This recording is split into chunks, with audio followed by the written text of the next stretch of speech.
注意看，这只小鸟为了能够讨到老婆，足足花费了数十年的时间，建造出了眼前这座鸟界豪华小别野。没错，眼前你看到的这只正在学猪叫的小鸟，就是小鸟江湖中大名鼎鼎的建筑大师园丁鸟。这种小鸟为了能够建造出那只素未谋面的小媳妇满意的新房，雄性小园丁会充当5、6年的小学徒，到处参观那些成年鸟的婚房，以此来学习建造经验。但是事实上，并不是所有的成年园丁鸟都愿意让这些小家伙来参观自己的新房的。比如说，眼前这只园丁鸟，由于未成年的园丁鸟与雌性园丁鸟在外形上几乎是相似的，于是这位心怀鬼胎的老家伙打算拿着眼前的这只小伙子练练手。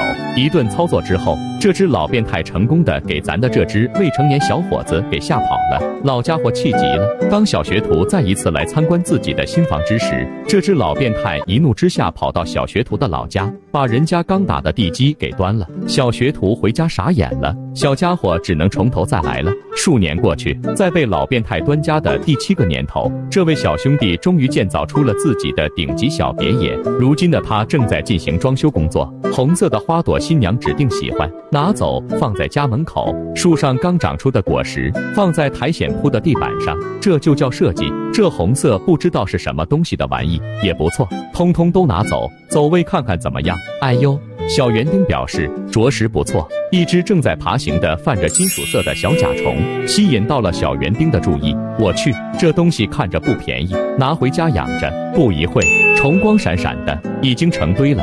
小园丁满意极了，忙忙叨叨修修补补了一上午，这只小园丁的新房捯饬得越来越像样了，万事俱备，现在只等新娘来光顾自己的新房了。然而此时离小园丁不远的地方，他的邻居的新房也只剩下了收尾工作。与我们的风雅小园丁不同的是，这位邻居的装修风格走的估计是臭尾风，用粪球装饰的新房在整个装修界也是相当炸裂的存在了。从这我们也能看得出，鸟与鸟之间的审美确实也是不同的。这黑黢黢的一大坨，咱也不知是个什么鬼东西，不过看得出邻居相当的满意。说罢又是一嘴大粪球，使劲往自己屋里堆。不过这么完美的粪球堆上竟然长出了蘑菇，邻居是绝对不允许的。在蘑菇处理过后，邻居的新房也大功告成了。面对相隔不远、一香一臭的2座新房，谁的新房会先吸引来自己的新娘呢？看这别具一格的建造风格，没猜错的话，